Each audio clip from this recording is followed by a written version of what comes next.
Ճիշտ դասավորել եւ հասկանալ խոսքը։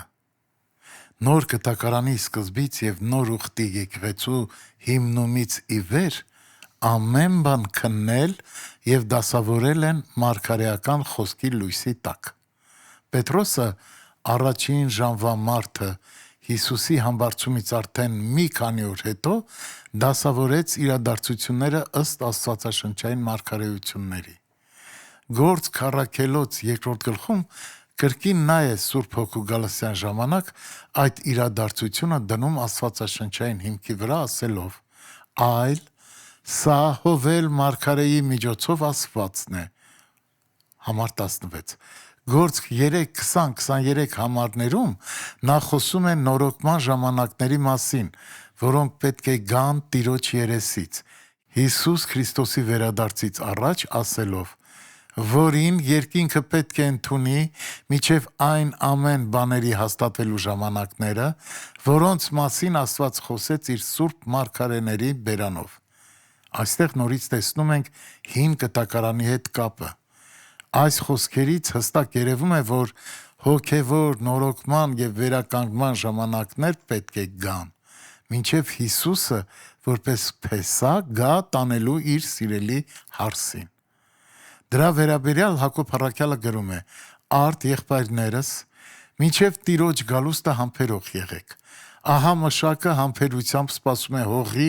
պատվավոր պտղին, մինչև որ առաջին եւ վերջին անձրևն առնի»։ Հակոբոս 5:7 Աստծո խոսքը համարվում է նաև սերմ, որը պետք է ցանել եւ ջրել։ Մարկոս 4:14 Ահա թե ինչու հունձքը հավաքելուց առաջ կարող ենք ակնկալել, որ Սուրբ Հոգին կիջնի զորավոր ձևով, ինչպես խոստացվել է Եսայի 55:11 համարում։ Եվ Աստծո խոսքը չի կարող դատարկ վերադառնալ, այլ կկատարի այն, ինչի համար ուղարկվել է։ Հակոբ առաքյալը օրինակ է բերում այն կատարյալ վերականգնումը,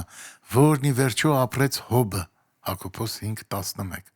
Անշուշտ բոլորը գիտեն Հոբի պատմությունը, փորձառություններն ու տառապանքները, որոնց միջով նա անցավ։ Սատանան կողոպտեց նրա ողջ ունեցածը, բայց Աստված վերականգնեց այդ ամենը կրկնակի չափով, Հոբ 42:10։ Նույն կերպ մենք կարող ենք ակնկալել, որ Աստված կկատարի իր խոստումը եւ կտա կատարյալ վերականգնում։ Աստծո խոսքի ճշգրտությունը ցնցող է։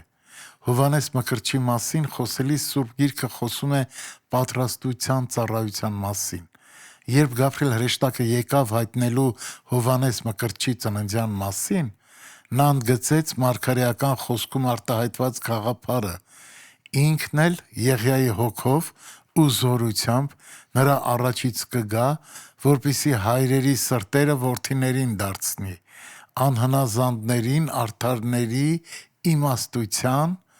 որպեսզի Տիրոջ համար պատրաստ ժողովուրդ կազմի, Ղուկաս 1:17։ Նույն գլխի 76 համարում Զաքարիան մարգարեանում է ասելով. «Եվ դու ով մանուկ, բարձրյալի մարգարե կկոչվես, որովհետև Տիրոջ երեսի առաջից կգնաս, նրա ճանապարհները պատրաստելու»։ Այստեղ նա օգտագործում է գրեթե նույն խոսքերը, ինչ որ գրված է Մաղաքիա 3:1 համարում։ Մեր Տերն էլ է վկայակոչում նույն համարը, երբ Մատթեոս 11:10 համարում հաստատում է Հովհաննես Մկրտչի ծառայությունը, որովհետև սա նա է, որի մասին գրված է. «Ահա ես իմ հրեշտակին ուղարկում եմ քո առջևից, որ քո առաջ քո ճանապարհը պատրաստի»։ Ոչ մի անգամ չի հիշատակվել վերականգնել բառը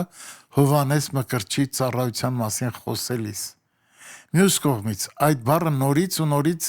գտնում ենք Սուրբ գրային այն հատվածներում, որտեղ խոսվում է վերջին ժամանակների համար խոստացված ծառայության մասին։ Արդեն Հովել մարգարեի գրքում Տերն ասում է. «Կրկին ձեզի պիտի տամ այն տարիներին պտուղները», Հովել 2:25։ Մատթեոս 17-րդ գլխում նկարագրվում է այն հրաշալի իրադարձությունը, որ տեղի ունեցավ Այլակերպության լեռան վրա։ Մեր Տերն իր հետ վերցրեց Պետրոսին, Հակոբոսին, Հովհաննեսին։ Այստեղ էր, որ Մովսեսն ու Եղիան զրուցեցին Տիրոջ հետ։ Վախի եւ զմայլումի մեջ Պետրոսն ասաց. «Տեր, լավ կլինի, որ մենք այստեղ մնանք։ Եթե կամենաս, այստեղ 3 տաղավար կշինենք, մեկը քեզ համար, մեկը Մովսեսի, մեկն էլ Եղիայի»։ Մատթեոս 17:4։ Լեռան վրայից իջնելուց հետո աշակերտները հարցրեցին Տիրոջը. «Հապա դպիրներն ինչու են ասում, առաջ Եղիան պետք է գա»։ Համար 10։ Սրա վերաբերյալ Տերը տվեց 2 կարևոր բացատրություններ։ Մեկը ապագայի համար էր, մյուսը վերաբերում էր անցյալին։ Առաջինը գտնում ենք 11 համարում։ Հիսուսն էլ պատասխան տվեց նրանց ու ասաց. «Իրոք, առաջ Եղիան է գալու եւ ամեն ինչ վերահաստատելու է։ Անկասկած այս համարը ապառնի եղանակով է գրված եւ վերաբերում է Քրիստոսի երկրորդ գալստին նախորդող ծառայությանը։ Միջազգային ճանաչում ունեցող Աստվածաշնչի գիտակ եւ թարգմանիչ դոկտոր Սկոուֆիլդը գրում է Մատթեոս 17:11 համարի վերաբերյալ իր գրած պարզաբանումների մեջ. Քրիստոսը հաստատում է Մաղաքիա 4, 5-6 համարներում գրված ստույգ, բայց դեռևս չկատարված մարգարեությունը։ Այս հարցում միաբան է նաև ֆունդամենտալիզմի ջատագովները։ Ինչպես տեսանք, Հովհաննես Մկրտչի ծառայությունը հաստատվել է որպես Մաղաքիա 3:1 համարում գրված մարգարեության իրագործում։ Երբ նրան հարցրեցին. «Եղիա՞ն ես», բնականաբար նա պետք է ասեր ճշմարտությունը։ Ոչ, Հովհաննես 1:21։ Նա ասաց 23 համարում. «Ես անապատում կանչողի ձայնն եմ, Տիրոջ ճանապարհն ուղղեցեք», ինչպես որ Եսայի մարգարեն ասաց։ Եսայի 43։ Այդ հայտարարությունից հետո փարիսեցիների կողմից ուղարկվածները հարցրեցին. «Հապա ինչու ես մկրտում, եթե դու ոչ Քրիստոսն ես, ոչ Եղիան, ոչ մարգարեն»։ Հովհաննես 1:25։ Մաղաքիա 4, 5, 6 համարներում գրված խոստումը կարող է կատարվել միայն շնորհքի ժամանակի վերջում։ Դեռ Տիրոջը մեծ ու ահեղ օրը չեկած, դա կլինի վրեժխնդրության օր։ Եսայի 61:2։ Փուրի պես վառվող Մաղաքիա 4:1 եւ կգա գիշերվա գողի պես։ Երկրորդ Պետրոս 3:10։ Առաջին Թեսաղոնիկեցիս 5:2։ Հովհաննես Մկրտչի ծառայությունից հետո գրեթե 2000 տարի է անցել եւ Տիրոջ օրը դեռ չի եկել։ Եսայի 13:6-13 համարներում, Հովել 3:4-5 համարները եւ ուրիշ սուրբգրային հատվածներ տալիս են այդ օրվա ճշգրիտ նկարագրությունը։ Տիրոջ մեծ ու երևելի օրը դեռ չեկած, արեգակը խավար կդառնա եւ լուսինը արյուն։ Գործք 2:20։ 6-րդ կնիքում նկարագրվում են Տիրոջ օրվա հետ կապված իրադարձությունները։ Վերջում ասվում է, որովհետև նրա բարկության մեծ օրը եկել է, եւ ով կարող է կանգնել։ Հայտնություն 6:12-17։ Այս պահից շնորհքի ժամանակն ավարտվել է եւ ահավոր դատաստանը կհասնի երկրին։ Խոստումը, որի մասին խոսեց Հիսուսը Մատթեոս 17:11 համարում, գտնվում է Հին Կտակարանի վերջին գլխի վերջին 2 համարներում։ Ահա ես, Եղիա մարգարեն, ձեզ պիտի խրկեմ դեռ Տիրոջը մեծ ու ահեղ օրը չեկած։ Անիկա հայրերուն սիրտը որդիներուն եւ որդիներուն սիրտը հայրերուն պիտի դարձնե, որ չլա թե ես գամ ու երկիրը անեծքով զառնեմ։ Վերջին համարի առաջին մասը, այսինքն հայրերի սիրտը որդիներին դարձնելը, կատարվեց Հովհաննես Մկրտչի ծառայության միջոցով։ Ինչպես արդեն նշեցինք, Գաբրիել հրեշտակը այդ միտքը արտահայտեց Զաքարիայի հետ խոսելու ժամանակ։ Ինքն էլ Եղիայի հոգով ու զորությամբ նրա առաջից կգա, որպիսի հայրերի սրտերը որդիներին դարձնի։ Ղուկաս 1:17։ Համաձայն Եբրայացիներին ուղված ուղերձի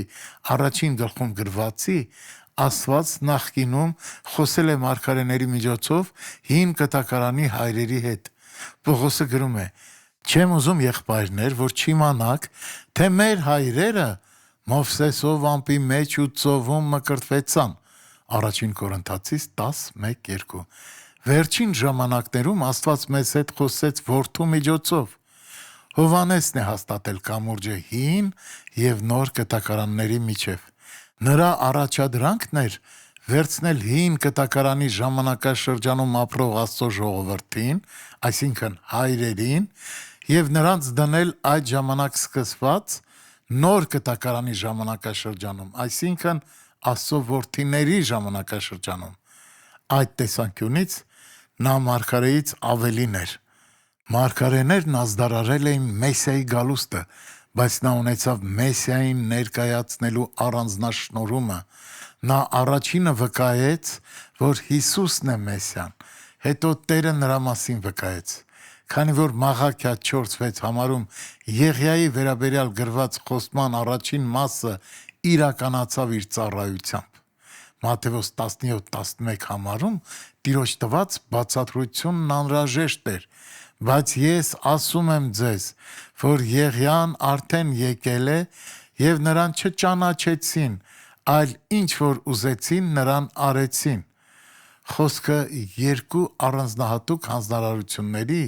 և ծառայությունների մասին է։ Առաջինը կատարվեց Քրիստոսի առաջին գալստյան ժամանակ, երկրորդը կատարվում է հիմա, նրա երկրորդ գալուստից առաջ։ Կան սուրբգրային այնպիսի հատվածներ, որոնք նույն համատեքստում, նույնիսկ նույն համարում ցույց են տալիս բաներ, որոնք վերաբերում են Տիրոջ տարբեր գալուստներին։ Սաղմոս 2:7, Գործք 13:33, Եբրայեցիս 1:5 համարները խոսում են նրա առաջին գալստի մասին։ Իր երկրորդ գալստյան ժամանակ նա գալիս է նրանց համար, ում գնել է իր արյունով, Հայտնություն 1:5, սրբացրել իր խոսքով, Եփեսացիս 5:26, կնքել իր հոգով, Եփեսացիս 4:30։ Նա գալիս է հարս եկեղեցու համար, որին հափշտակելու է, առաջին Թեսաղոնիկեցիս 4:13-18, նրա հետ հարսանեկան ընթրիքը տոնելու համար, Հայտնություն 19:1-9, աշխարհը նույնիսկ չի նկատի այդ, Սաղմոս 2:8-9, Հայտնություն 2:27 և 19:15 համարները և ուրիշ շատ համարներ խոսում են նրա գալստյան մասին, որը լինելու է մեծ զորությամբ, երբ նա կհատուցի իր թշնամիներին և կմտնի երկրի վրա իր թագավորության մեջ։ Երբ Նազարեթի ժողովարանում Տերը կարդաց Եսայի մարգարեության 61-րդ գլուխը, նա դադարեցրեց ընթերցանությունը երկրորդ համարի մեջտեղում, Ղուկաս 4:19, որովհետև միայն առաջին մասն էր վերաբերում այն ժամանակվա իր ծառայությանը, ինչպես արդեն ասվեց, վրեժխնդրության օրը կգա միայն շնորհքի ժամանակի ավարտից հետո։ Այսպիսով, Մաղաքիա 3:1 համարը անկասկած վերաբերում է իր առաջին գալստին, իսկ Մաղաքիա 4:5 համարը և 6 համարի երկրորդ մասը նրա երկրորդ գալստին։